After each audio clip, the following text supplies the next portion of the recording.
Welcome to episode 22 of the Willpower podcast. My guest today is Todd Cline. Todd is a yoga instructor here in Austin. I was pretty excited to do this one. I've met Todd multiple times in the past, but we'd never had a chance to have an in-depth conversation. I've also taken one of his classes and had a great time. Todd embodies a lot of the qualities that I associate with yoga. Groundedness, presence, really just being in the moment, in the body. I think there was a lot to gain from this. Enjoy.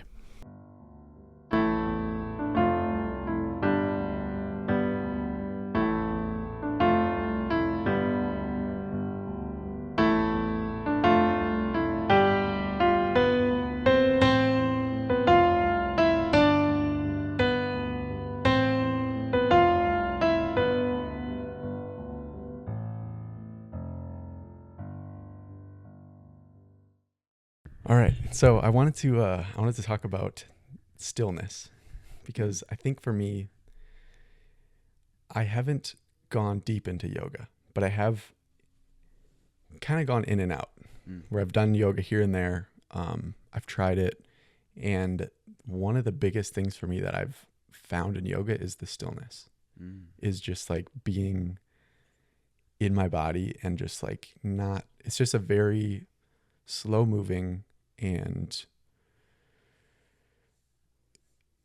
just, not a super stimulating thing, but it's just a moment to kind of be. And so I'm curious what your thoughts are on that. Well, I think you kind of hit on something really important when you just said it's not very stimulating. And that's kind of the point, right? Mm-hmm. Is to be totally without that stimulation. And I know for me, or maybe I'm sure you experienced this, is we just live in a time where kind of always seeking that stimulation, or stimulation can be found around every single corner. It's just kind of innate or natural to want to be stimulated all the time, and it can kind of seemingly be never ending. So what's beautiful, I think, about that stillness is to find maybe something similar in that maybe joy that you experience, or that contented feeling that you get from stimulation, and to get it from absolutely nothing at all, and to recognize that that's available to you, that, I actually don't need to check my Instagram every 5 minutes to see if I got a like and get that stimulation. I don't need to turn on the TV. I don't need to listen to this thing or do this thing. I don't need to actually do anything to experience joy. Or in yoga, they call it santosha, or contentedness, which is like one of the limbs of yoga philosophy. Yeah. Like you don't need to constantly have something going externally that's like entertaining you. Right. You can just be. And I think like you were saying, it's beyond just like going to yoga and being still and having that time is great, but it's also like learning that you are capable of that is very freeing in itself, because now like I can be happy. I can be just content with whatever happens. I don't need to constantly have external things to make myself content in that state. Yeah. And, with yoga, I think something beautiful that's come from it, for me, through training, through practicing, through reading various books on the subjects, has been that tenet of as within, so without.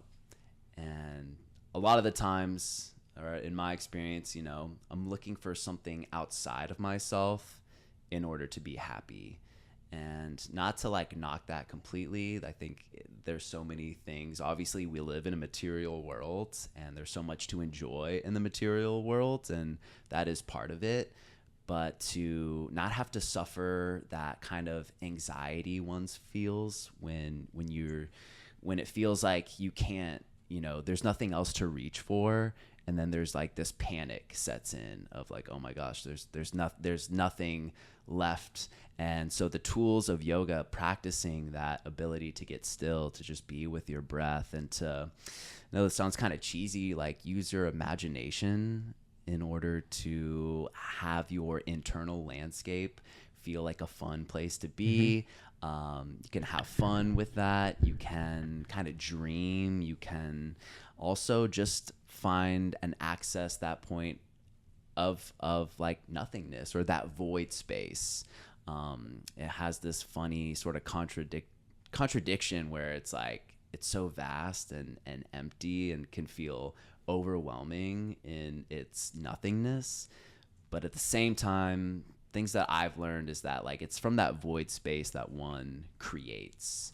And so to utilize that, to take that and use it to your advantage, to just be and to allow something to happen. It's kind of just like sympathetic, parasympathetic, being stimulated, the external things that we reach for to feel good or get that hit of dopamine.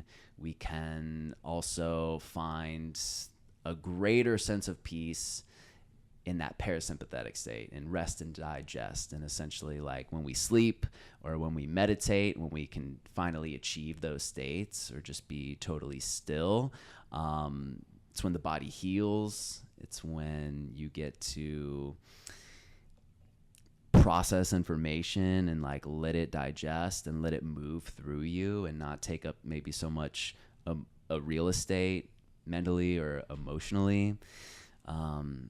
And so yeah, now I've been kind of talking and I forgot what the question was originally, but I know we're talking about stillness and being able to achieve a similar sort of joy that you could get from the outside. And then you start to experience it from within. In my experience, you start to find that inner joy, or you experience peace, you experiencing all those things that you want to experience on the outside. And then it just can start to happen as a result. You know, you put yourself into that mode of peace, and you take that with you out into the world. Now you get to experience peace. And then that's I'm going to start getting into like maybe some woo-woo talk, but then that's an energy, that's a vibration, that's like a radio signal. And if everything is energy, then there are things going to respond to that. There's going to be like energy that responds to that. And so now you're going to be met with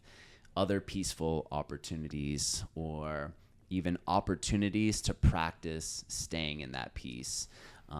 So something like I'm practicing this month, some friends of mine, we've decided to have like a stretch goal for the month of October. And my stretch goal is to not complain at all. I have not been perfect in it, but what's been really beautiful to witness are these moments. I'm just going to use the classic example of somebody cutting me off in traffic, right? Like I've got somewhere to be, someone cutting me off in traffic. I can start going into this whole story about like, oh, what, you think you're better than me? Or like, you deserve to come here. Like how rude, how inconsiderate, all of that story. And so by keeping my intention at the forefront, like I'm not complaining, it's like, okay, how do I respond now? And so that's, I think, one part, catching myself in the moment. Okay, I could complain, or I could actually have a choice that I can make here. I can actually have there's this delay between reaction and that instinctual reaction, and then how I respond to it, and getting to choose that response that comes thereafter. And I can tell a different story of like, oh, like actually everything's okay. Like I'm okay.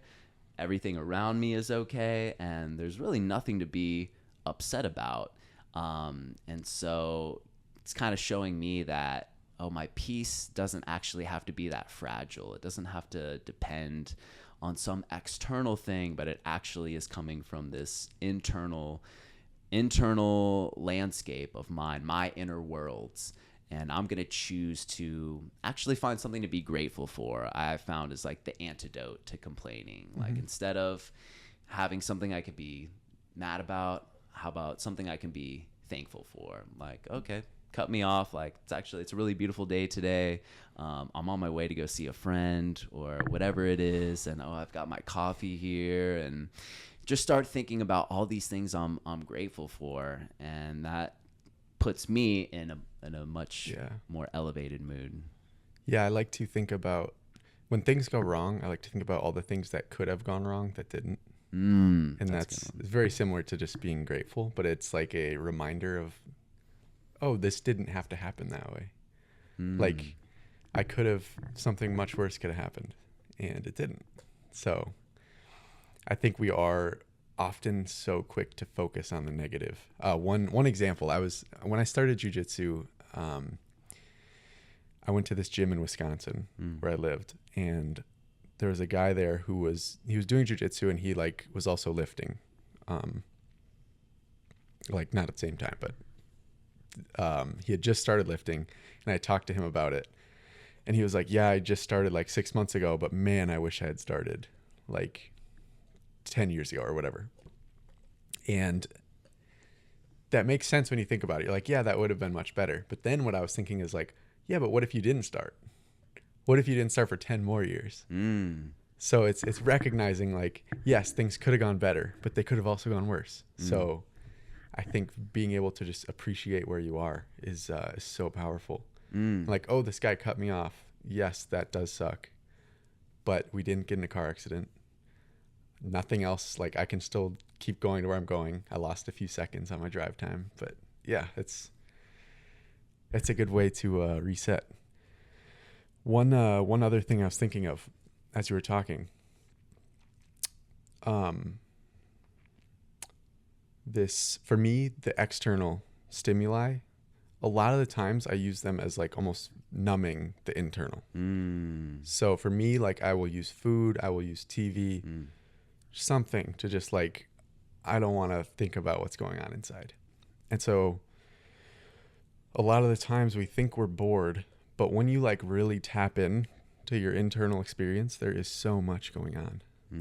Like I heard that in a meditation recording where he just said, like, if you really focus on the breath going in your nose, there is so much sensation. Like, it's like it goes in your nose, you can feel it in your lungs, you can feel your lungs expand.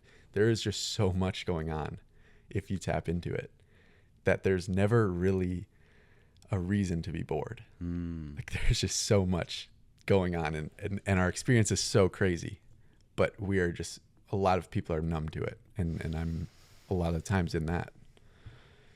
Yeah, I mean, we're not, or in my experience and the people around me, we're never taught from like a young age to ever tap into these sort of states. Or stillness was used as a form of punishment. Yeah. Like, oh, you're in trouble, you're in timeout, so like you don't get to play with any of your things, like go be still, go sit in that chair. And so now there's this association with stillness that is punishment, which I think is to a little bit of the detriment of like us as youth, to learn that from a young age. And like you said, like we all kind of live in our own internal world, and that world is essentially kind of limitless, especially going back to what I was talking about, imagination. And I think there is probably maybe more of that when we were young, to like explore that imagination, to really foster at least that imaginative quality. And yeah, there's a lot of profound things that can happen, or at least in my experience. Like, for instance, I learned about something called yoga nidra in one of my teacher trainings, and I feel like it's that phrase has been more popularized recently. I've heard it on like Andrew Huberman's podcast. Yeah, he's got the non-sleep deep rest. Yeah, non-sleep deep rest, kind of taking like the yoga word out of it, to make it a little bit more available to more people. But that is a practice about really getting still and highlighting like every area of the body, doing like a rotation of consciousness, doing a breath practice, and essentially it's all built around becoming aware of all of you, Mm-hmm. like your body, and then the different layers, like your mind, your emotional body, your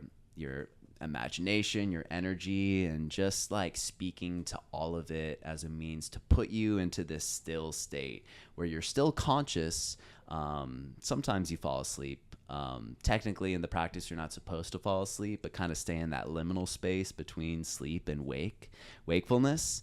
And a lot of profound things can happen there. It's almost a little bit like hypnosis in some way. Not quite the same, but that's when you put yourself into that parasympathetic state, and you can be imaginative, you can explore, and you can have these profound experiences where you sort of like plant seeds in your subconscious mind. And that's kind of what is running the show a lot of the time. When we're on autopilot, we're kind of running off of that subconscious, which is a great thing. Like, so we don't have to we don't always have to be conscious all the time, and can operate off of this automatic system. But yeah, it is a really beautiful thing to be able to just essentially like kind of come home to yourself and feel at home in yourself. Because like you were saying, you reach for these things out of maybe not boredom, but like, I don't want to have to just be still and alone and with myself and with my thoughts. And it could be a scary, dark place. And I've definitely been there before too, where it's like, oh, there's nothing left to reach for. And now I have to be with myself. And God forbid I have to do that. But it's almost funny. It's kind of like the answer is right there, and to just kind of switch your mindset or your frame around it to become more intensely interested in that, I think could provide a lot of breakthrough experiences for people. It's like you keep trying to reach for things to numb out whatever is happening in here, but if you actually just let what's happening in here come out, that in itself might be the solution to your problem. But it's uncomfortable. Again, we're not taught how to do that from an early age, and so we try to mask it. We try to stuff it down with whatever we want to reach for. But if you endeavor into a practice like this, I've only seen how it has benefited my life. Even having to sit in those challenging situations or uncomfortable situations, meditation is definitely a highlight, is a practice that so powerful. Like, looks like nothing has happened, but you can have a lot of beautiful insights come through that actually counterintuitively, for me, I think can advance one in their path or their journey. You know, I think you have to kind of do all the time, but like just by getting still, all the kind of like bullshit can kind of melt away. You can get to the heart and like let that tiny voice in you like start to speak a little louder. And there's just, I think there is like a deeper intelligence if we allow ourselves to tap into it and listen. Mm-hmm. Yeah, I've kind of heard that, like a moral voice come out every once in a while, where like there's something that either I'm doing or I'm like just involved in where I'm like, this doesn't feel quite right. But in the moment I'm like in that doer mode. And so I don't really stop. And then later I'm like, no, that something was wrong about that. And I don't feel good about that. And it's only because I was in that stillness that voice was able to actually make its way out. I was going to say one other thing. Yeah, earlier you mentioned punishment, like quietness as punishment. And I feel like still there's a similar amount of that in like, not as punishment, but as like not being productive. Like if you are being still, if you're taking time to just be, like that you're not getting things done.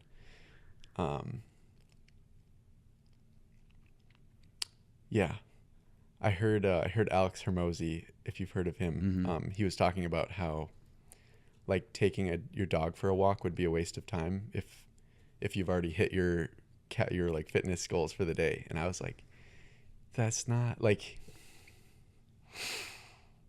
I think there is so much benefit to be gained from taking your dog for a walk. If you do it, if you like just go out and you're just doing nothing and taking your dog, there's so much space for like amazing things to happen. So I think it's still slightly a punished behavior. It's looked down on in some areas. But yeah, let's talk about your journey with yoga, like how it started, what brought you to it, and how you started teaching everything. Yeah. So I always think this is kind of funny to share, like my very first foray into yoga. If you remember P90X, when that was a thing, I remember like seeing it like infomercials late at night when I was younger. And then, and yeah, if I go back like a little bit further, wasn't like always like in the best shape or like the healthiest in my adolescence. And so in my later teen years, kind of early 20s, decided like, oh, I want to get fit. I want to get healthy.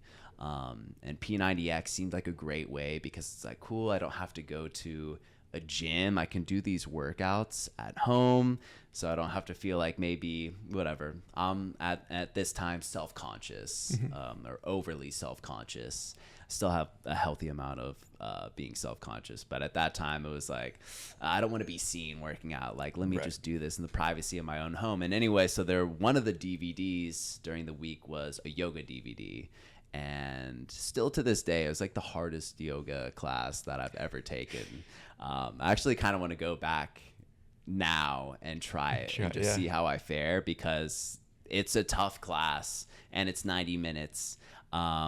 And I just started to recognize like, oh, I like this the best out of like all the, I mean, like a lot of them are great. They're all great, but yoga is doing something different. There's something here, and just recognize it was hitting on like these deeper layers that the other workouts weren't really hitting. And so I did that for maybe like a year or so. Hadn't taken any public classes until like years later when I moved to Austin in about 2016. I took a class at Black Swan Yoga in Austin, and this is also funny because at the time I was going to 10th Planet Jiu-Jitsu. Nice. Okay. And so because I went there, we got a free membership to Black Swan. And one day, one of the instructors took me and a group to a studio class. And I'm going to set the stage really quick. Here's like 7 jiu-jitsu dudes, bros, rolling up late to a class, all stoned, had smoking some weed previous, walk in, the place is almost completely silent. Everybody's like settling in. All of us need mats. And so it's just all these dudes coming in, grabbing mats.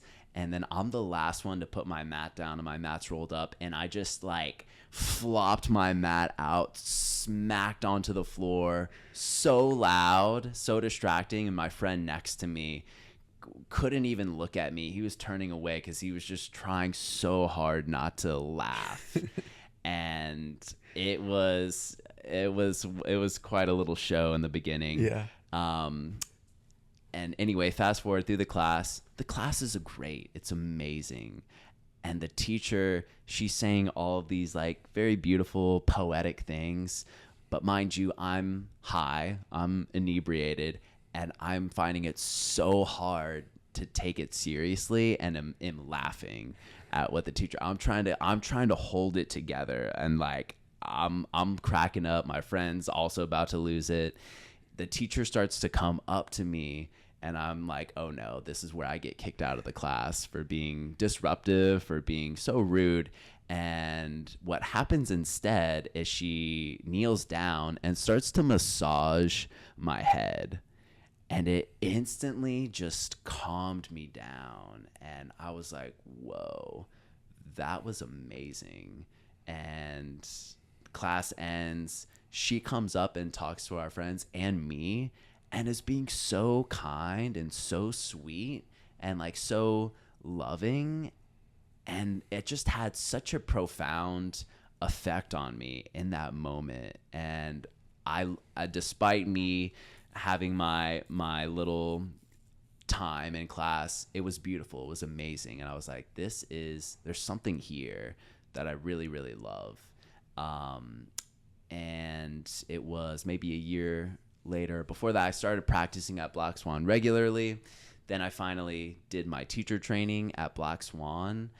And at the time, I was also personal training. I was like, oh, let me add yoga. Started teaching yoga and was like, oh no, this is it. Like I kept coming back to like, man, there's something special about this thing, yoga. So anyway, long story short, that's kind of how I got in to yoga, my journey into it. Yeah, it's incredible that she didn't take offense. I think that's what it was. Like it sounds like she was just in such a loving place that she was able to not take offense by your laughing and instead see it as it was. Like, oh, he's out of his mind, high right now. Like he just needs to relax. That's really what it is. Yeah. Yeah, it was a brilliant demonstration of cool. facilitating and holding space, which is, I think, what is important as a teacher. You know, you never know who's coming into the room, what's going on in them. Like I said earlier, everybody's in their own internal world and universe, and you just can't know what's going on in there completely.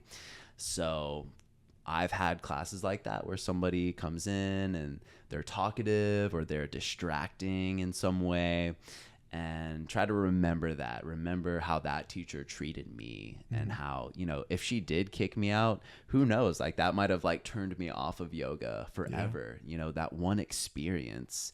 And so that's the other thing as a teacher, remember, is like you never know what effect you're having on others. So best to give people the benefit of the doubt and take people as they are, not to make any judgments, and just do your best to hold space for somebody else. And, you know, you're not going to make everybody happy with what you're doing. You're not going to speak to everybody, but yeah, you just never know. So giving people the benefit of the doubt is the kind of where I try to default to in those moments. Mm-hmm.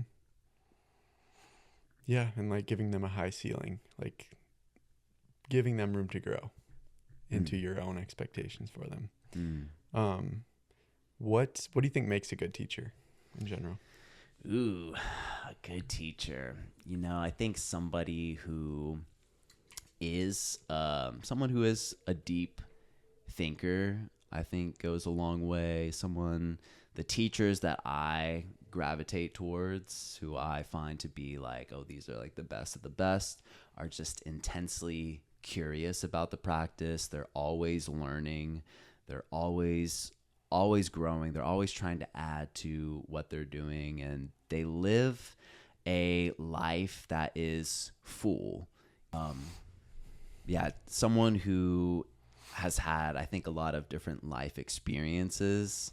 And someone who just leads with more curiosity than judgment. Someone who can be open to new ideas or ways of thinking about things. And it's kind of a weird dichotomy to have to hold of, on one hand, as the teacher, holding down the space, having a good understanding of the body and anatomy and alignment and what feels good in the body. So also at the same time holding, on the other hand, like, oh, I don't know anything. So it's a weird balance of, as the teacher, it's like you're seemingly the person who knows it all, or you're kind of exuding that sort of energy or power to let people feel like they can trust you and, you know, to hold the space. But at the same time, you're like, I'm still learning also. Like, I'm still a student. And so having a healthy balance of being confident and also being humble at the same time, I think makes for a good teacher. Yeah, it is very powerful when a teacher can, like,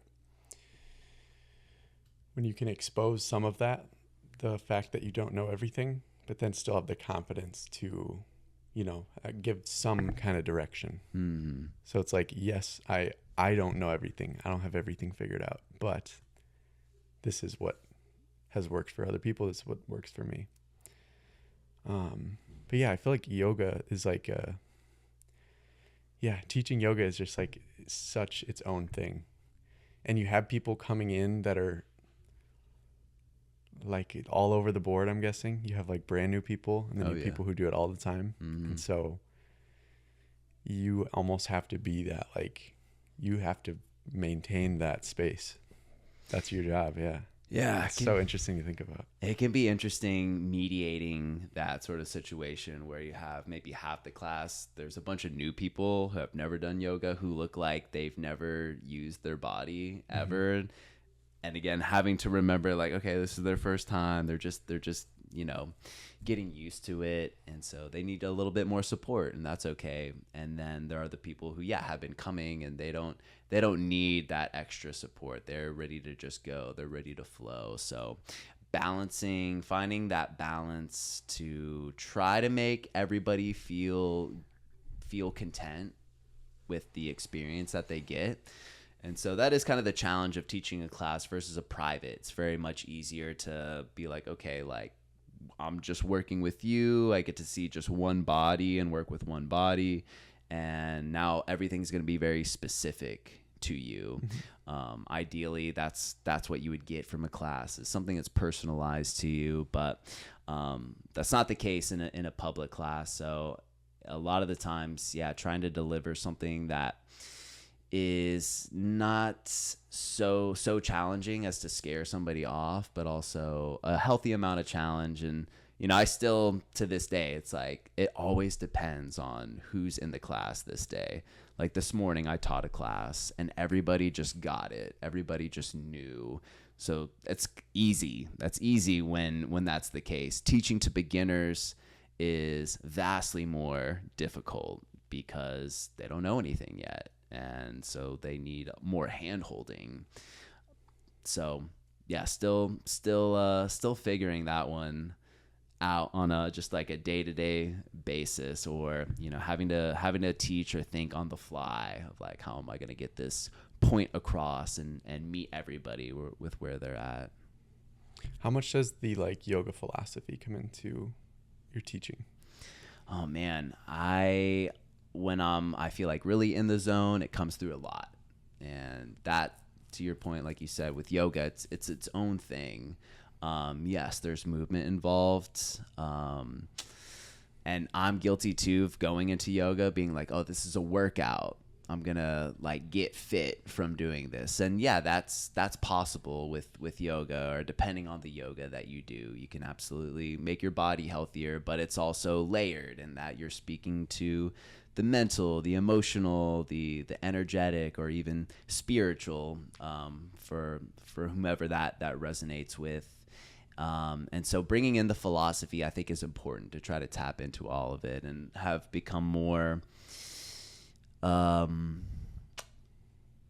about trying to teach to like in metaphor in a way that everyone can understand. And sometimes I borrow from the older philosophies of yoga, like the sutras of yoga, or like the Hatha Yoga Pradipika, and those old texts, but also will include just like modern day wisdom findings. Like I don't know if you've heard of like Joe Dispenza, but mm-hmm. he's big meditation teacher, facilitator guy, and so like I like to pull from him. Or maybe I just read a book by Robert Greene, like Mastery, right? And we'll pull from that. So it's kind of like pulling from all different sources and what resonates with me.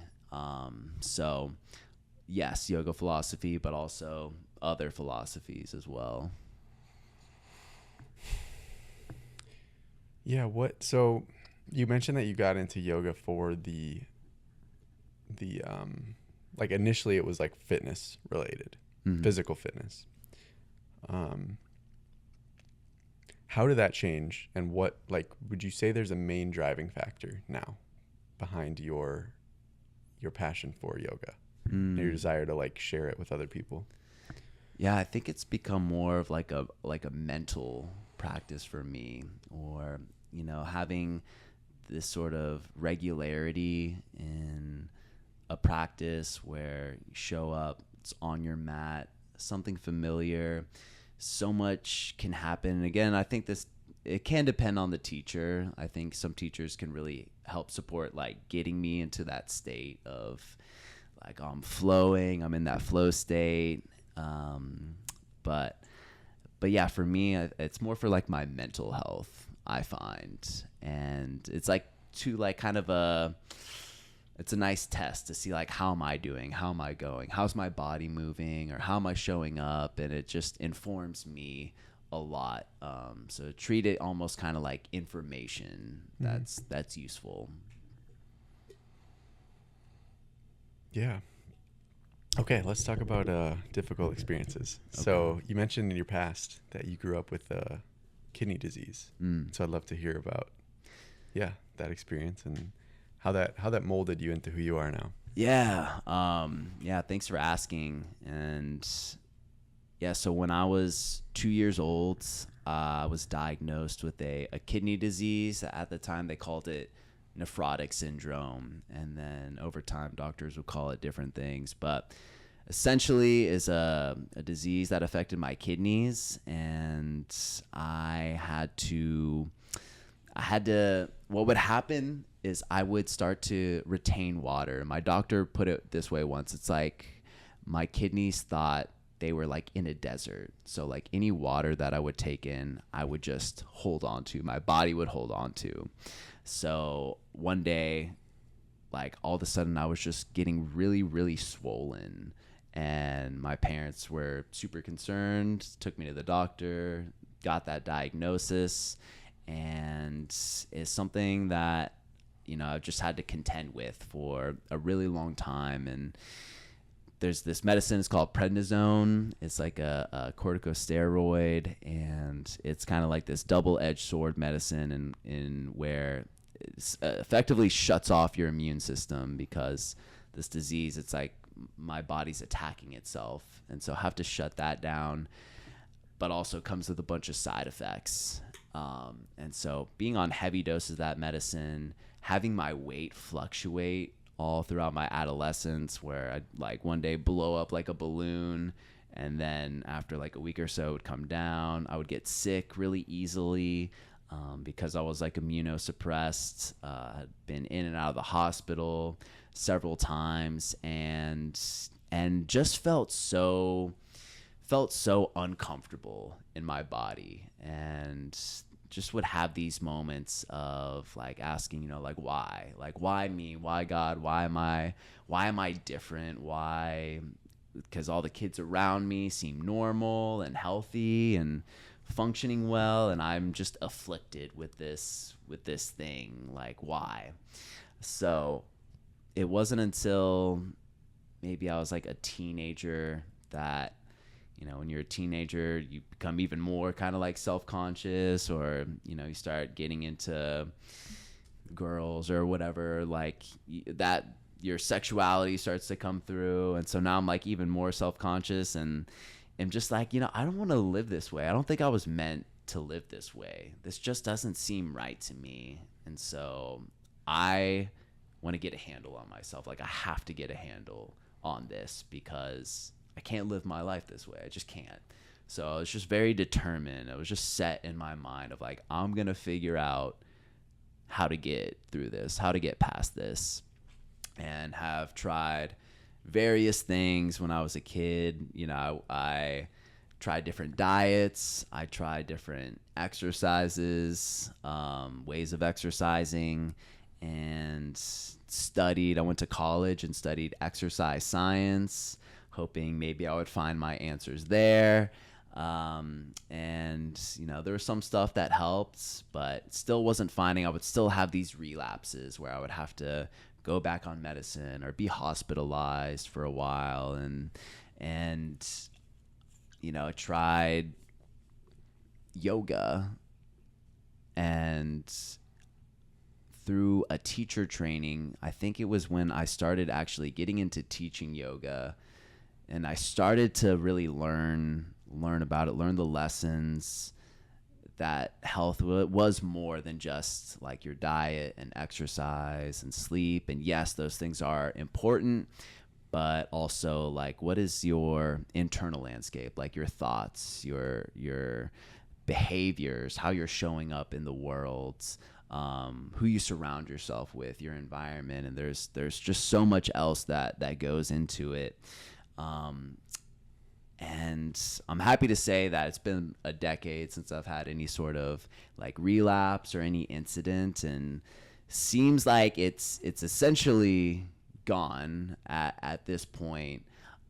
But yeah, so that was my way into like the world of health and wellness, was just for my own self, is why I've done so much of this work. And so much other good has come from it. But I'm just really grateful for the practice of yoga, for seemingly helping me to alleviate this issue, to get over it, and, was it just yoga? I don't know. I think it's several things, but yoga was definitely a huge help for me. I think in better getting to understand myself and recognizing like I do have more say in the matter. I do have more control over my life than I thought, or at least my health. Mm-hmm. Yeah. So what did it feel like in the middle of that? Like, I'm imagining there was some hopelessness of just like not knowing, like thinking that this is just how things are going to be. Oh yeah. I mean, yeah, for sure. Especially being in the thick of saying like a relapse. And I can remember one time there was like a week where it was really bad. And in just 1 week span, I had gained 30 pounds in 1 week. And this is all water retention. Yeah. And so I just blew up like a balloon. I mean, there's photos of me. It's crazy for me to see these photos now.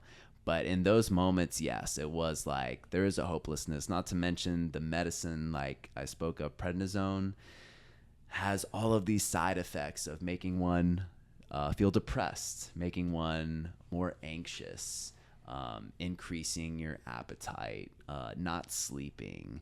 So on top of this, physical thing, this physical manifestation that's happening, now there's all of these like mental ailments coming through. There's all of this other just bad shit happening, and it really does feel hopeless. And there were so many moments of just feeling like, like I don't want to live anymore. Like if this is what my life is, then I'm out. Like I can't. Like I just can't. So, I think this path came a little bit out of like a desperation. Like it's either I figure this out or I'm done. Like I'm out of here. I'm not going to live like this. Like I don't have to. No one should have to live like this. And I know those are really dark things to say, but there were a lot of dark moments like that.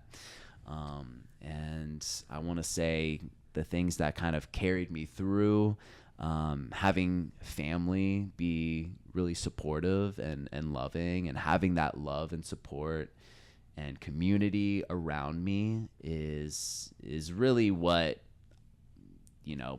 helped carry me through those tough times. And something I really, really appreciate today, something that I value very much and invest in very much is community, is friends and family, because without that, it doesn't really mean as much. And that's for me where I find a lot of joy in life, for the people around me. But yeah, a lot of tough times, just within, for sure. Yeah. So it sounds like having people around you has been a big driver of just continuing. Because like at that point, it is just like, how do I just keep going? Yeah. Do you still Like, do you think back on that time of your life a lot, or how is it in your brain? Man, not as much anymore. And in fact, I think there have been moments in my life where I've been acting from a place of that past version of myself. Like I never forget that part of myself, but also recognize like that's that's not me anymore. And I can seemingly let that go. I think also though, having done some like inner child work in the past, is like still appreciating and loving that kid, that did have to go through all of that, but still remain for a lot of the time like just a happy kid that loved hanging out with his friends, loved going outside and doing all the things that kids love to do. Mm-hmm. And not, I think I used to kind of resent that part of myself, but have learned to accept it and even find gratitude for it. And I think that was a big unlock for me, is having gratitude for this experience that was so unsavory and feels like it set me back in so many ways. And we were talking a little bit before the podcast about like framing and different mindsets, and how I think for me, there's an opportunity to take that and kind of transmute what seems like something horrible into almost like a superpower. And that superpower being it made me way more empathetic. It made me way more understanding of others and their feelings, and just how to be a better person. And I think recognize that you never know what's going on within somebody. Even though my disease was very much like a physical manifestation and something that could be seen, not everybody has that something that can be seen on them right away. And yeah, you just never know what's going on in somebody. So to give that benefit of the doubt and to hold others in their greatness, and I guess have a like faith too that everything can turn out okay, that there can be a light at the end of the tunnel. And so I think it taught me a lot. And so now I can't feel anything but just feel grateful for it. Otherwise, like it would eat at me, or it would bug me, or I'd have some sort of like hate feeling inside of me, and that's not going to serve me at all to continue with that. So all I can choose is to just love it, and recognize that it has gotten me to where I am today, and I love where I am today. So because of that, I wouldn't change anything about anything in my past. Yeah. What are you excited about today? What do you got going on? Excited about today, I'm just really grateful that I get to teach, that I get to share my practice with people, and all of the experiences and friends that have come from a result of being in that station of teaching. I've met the most wonderful friends. I've been invited to experiences that I otherwise never would have been privy to or known about had I not been in a position to be facilitating for others. Like I think it's really drawn a lot of like what feels like my tribe to me, and some of the best friends that I have now have come from yoga. And so I'm excited to get to continue to do this thing that I love to do, to share my practice, and to what feels like kind of just give back to the community, and recognize how important yoga is, and how essentially I'm in a place where I get to help make somebody's day. And a mentor of mine, a boss of mine, shared that with me one day. In terms of teaching, she said, you're a day maker. You maybe you don't see it or recognize it, but for a lot of people, this is the best part of their day. A lot of people were working full time, and this is like their one little solace, their time to get to move their body and like express themselves in that way. And it really is a joyous experience. And so to be able to get to facilitate something like that on a near daily basis is something that really excites me and that I don't take for granted. And I think because of my past, because of my history, I'm in a place where I don't take it for granted. And so I'm happy to be there. I'm excited to be there. I would do it just because, like, it's just a part of who I am. And I'm so happy that I get to be that source. And yeah, I'm excited. What am I excited for, man? It's just, right now it feels like just taking it one day at a time. Mm-hmm. I'm excited when I wake up in the morning and I'm healthy and well, and I just get excited to be able to experience all the things, experience stillness and experience what feels like joy or peace within me. And then that's something I can take into my day. And I don't, this is something I'm working on, but not somebody who plans a whole lot and kind of just like let life unfold before Mm-hmm. me and trust in the mystery of life. Don't listen to me though, kids at home. Like, it's good to plan things ahead of time, but that's generally how I kind of live my life, and it's served me well in a lot of ways. I'm excited to just continue to keep practicing as well. I think that's really important.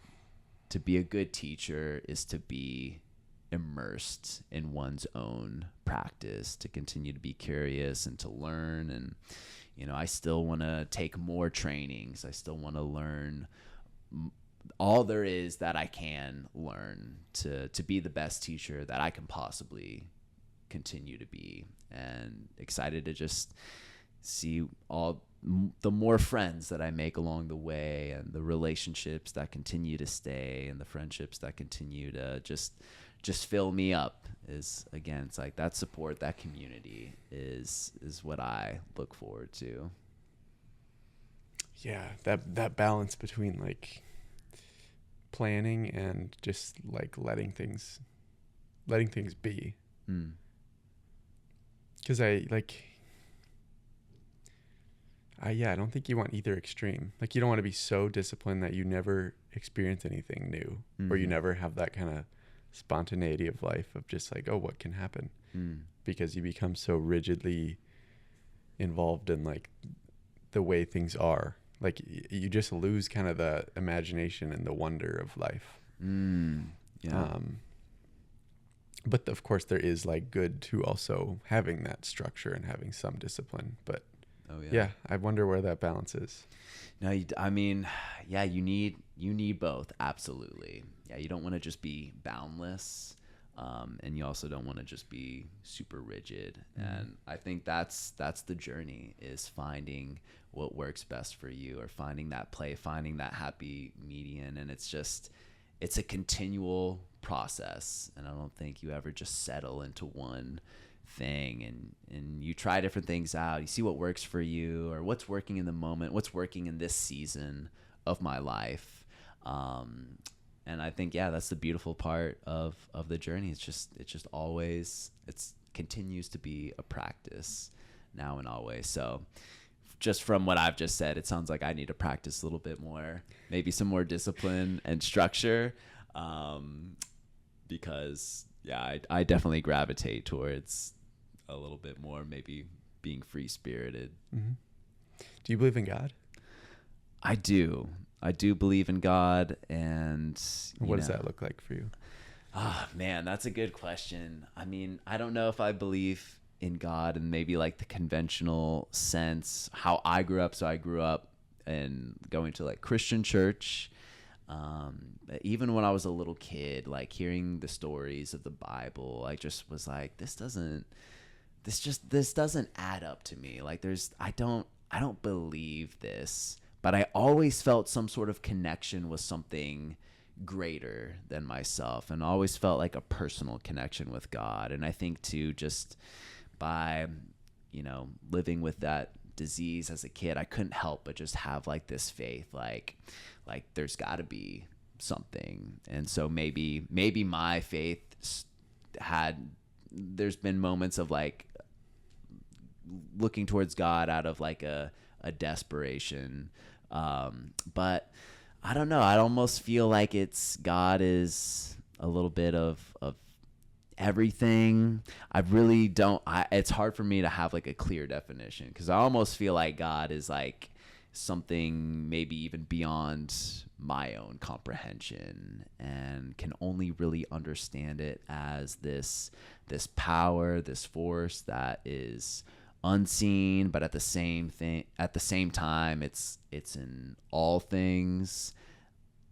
It's it's not a clear definition that I have. I wish I did, but almost sometimes feel too like God is just like an imaginary friend that I have, and like just look to for answers, and could call it different things like source energy, or like the infinite intelligence.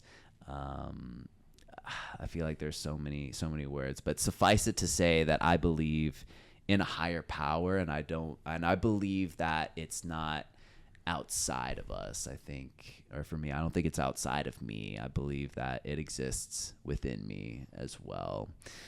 So yeah, that also I feel like continues to just be a journey that unfolds continuously. But be curious to know, do you believe in God? I don't. Okay. Yeah, okay.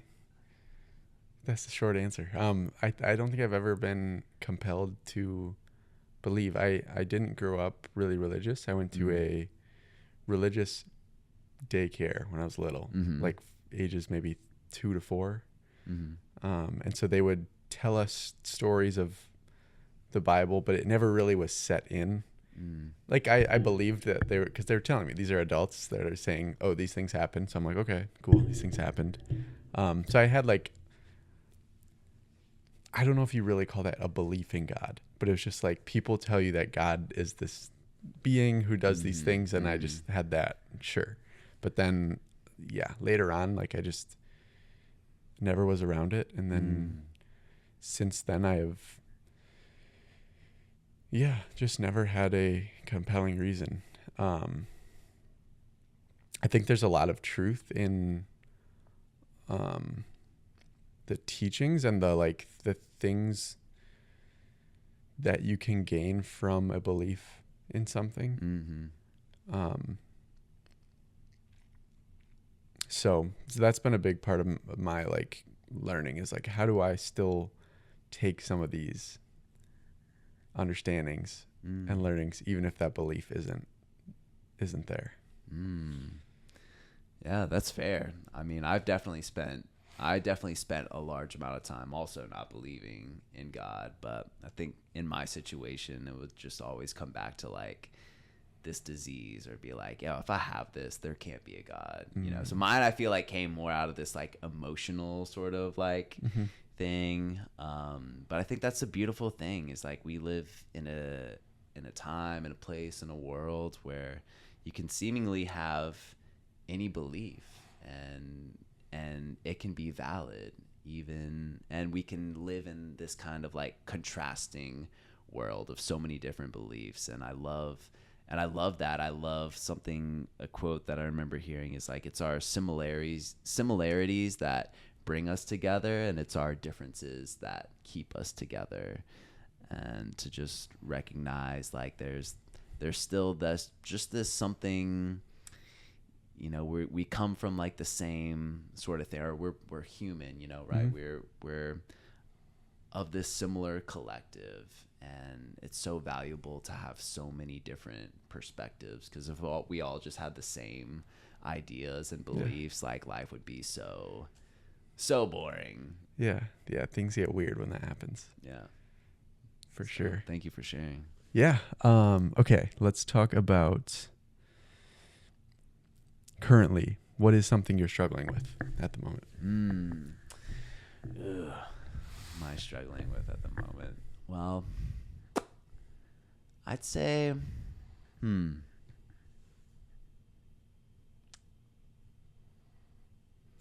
maybe some expectations sometimes that I put on myself.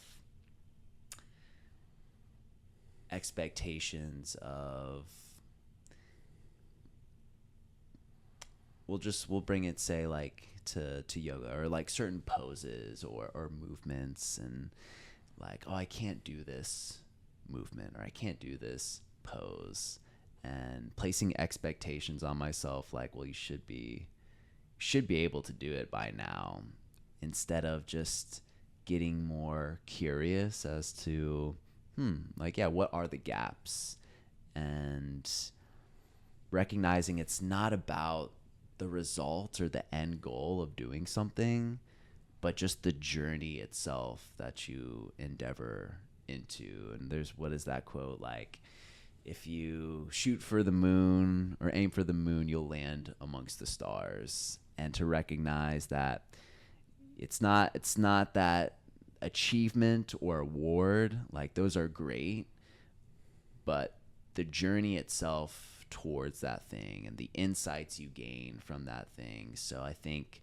feeling like I have these gaps in my practice, and so sometimes there's that, like, imposter syndrome that comes up, or like, who am I to be telling anybody anything, or teaching people this skill or this thing or whatever. I'm not good enough. I'm not smart enough or wise enough or skilled enough to actually create any sort of a difference. And I feel like, while that is a struggle that sometimes comes up, that imposter syndrome, I also just have to remind myself that, of, I guess, how far I have come, or how those thoughts are only going to hinder me, or only going to,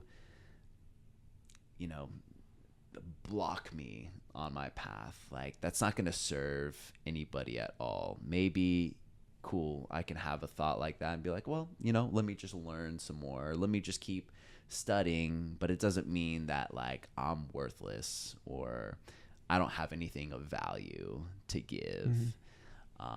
So kind of just trying to perhaps release and shed some of those old patterns of belief or thoughts of not being worthy, not being good enough, and how really that's just gonna block the path.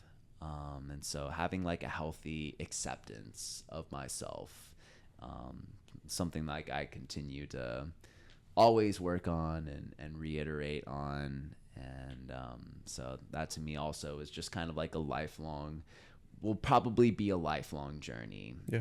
And it's like, again, holding that, like, being confident in this thing that I'm giving or teaching, while at the same time having, in the other hand, like, I don't actually know I don't know anything, right? Like, something might happen in life where you're just like, oh wow, I thought I had it all figured out, but now I recognize that I don't. It's like the more you know about something, the more you realize you don't know about something. So it's a funny dichotomy, but I think it's also just like a fun thing to get to hold both of those things at the same time. Yeah, I had a kind of experience that, like, what you just said fits it perfectly, which is like, I was in this group of guys, and I was like, and I had I've struggled with self-consciousness. That's my thing. And it came up so much, and I, like, thought I had done all this self-work and I had made all this progress, and then this just shed light on, like, okay, this is something to work on. Like, this is still a thing. And so I definitely had those feelings of, like, you shouldn't have this shouldn't be a problem anymore, you should be past that. But to instead just be like, like, this is where I am. I can be grateful that this showed me something, and that knowing the problem is the first step to solving the problem. Yeah, I had a friend tell me something where he was like, if you know all your problems, you're actually in a good spot, because you can solve problems. Problems are things that you can solve. It's worse if you just don't know. Yeah, it is. Sometimes I see people where you're just like, are you aware that like you're maybe coming off this way, or you just seem like totally oblivious. And sometimes I'm like, oh man, maybe that's the way. It's like ignorance is bliss. But I think to your point, yes, like that is the first step, is knowing. And I think where I know myself can get hung up is taking it personally, those problems. And again, it's like to the detriment, in my experience, of myself, to put any sort of personalization or to beat myself up over it. Like, it's like, okay, cool, I have the problems, and don't let these problems defeat me, but like, this is beautiful. Like, what a great first step, and that positive reframe in the mind, and great to like to have a group, it sounds like, of like other guys, other men, to like mirror for you, or call you forward and be able to also support you in that. I think is super, super valuable. Yeah, for sure. Yeah, self-consciousness is an interesting one. It's like because there's self-awareness and there's self-consciousness, and these are, like, by definition almost the exact same thing, but like we all know that they're different. And I had a friend tell me the other day, self-consciousness is like you're here, but you're actually going out and looking back, if that makes sense. You are going out of yourself and trying to look at yourself. Self-awareness is just you're here. You're just on the inside, being aware of yourself. Oh, that's nice. I like that. That sounds way better to me. Yeah, Self-awareness, right. yeah. Self-conscious. Yeah. Self-conscious is you are out imagining how other people are perceiving you, which is exhausting. It's like, it's just like, when I'm in that mode, I'm like, I can't be a real person. Because I'm almost like frozen in terms of like, okay, what does that person think? What does that person think? What does this person think? And then there's no true expression, because there's none of me is here. Yeah. Because now you're trying to act from a place of trying to please all these maybe fit various all these people. different ideas of me from other people. Yeah. Yeah. Ooh, that's a great one. Thank you for sharing that. Take that one. Write that down later. What does your dream life look like? Ooh, dream life. Man, this is where I'm going to run into trouble again, because I don't plan very well. But, you know, if I had... Well, this is your chance to just dream it up. Use your imagination. I appreciate the invitation to do some dream work right now. I think my dream life would be... Maybe I just talk about like, well, yeah, dream life would be getting to just wake up in the morning, getting to mosey, getting to do some sort of movement practice, take a walk, be in a place where I'm surrounded by my friends and my family, be in a place where the work that I do is really satisfying to me and gratifying, and feels like it is helping and supporting people in some way, doing something positive for the world, having a feeling of like financial freedom or abundance to be able to go anywhere or do anything seemingly whenever I want. Though I do tend to be someone who likes to kind of stay put a lot, just like be at home. But yeah, just see myself surrounded by friends and family, people I love, myself able-bodied and can do all the things, just be healthy. And I also tend to be a bit of a, I guess, like a romantic, and so kind of just imagine myself in my dream life having that dream, girlfriend, wife, or partner, just that like that person who is like, oh, this is my like my favorite person, and to know that I get to spend, time with them, that to me sounds like the dream. Playing guitar, doing yoga, hanging with friends. Pretty simple. There's not a whole lot of razzle dazzle to that dream, but I mean, really, that's kind of just, those are the things that do it for me. Yeah, beautiful, man. All right, Todd Cline. Todd, thank you for coming on. I really appreciate it. Where can people find out more about you? Yeah, you could go to my Instagram, which is just Todd_Cline, or a website, toddcline.com. I have stuff on there too. But yeah, those are generally the places you can find me, or come take a class at Black Swan Yoga Austin. Sweet, man. I appreciate your time. This was a really, really insightful conversation. Yeah, man. I appreciate you, Will. Thank you. All right. Bye, everybody.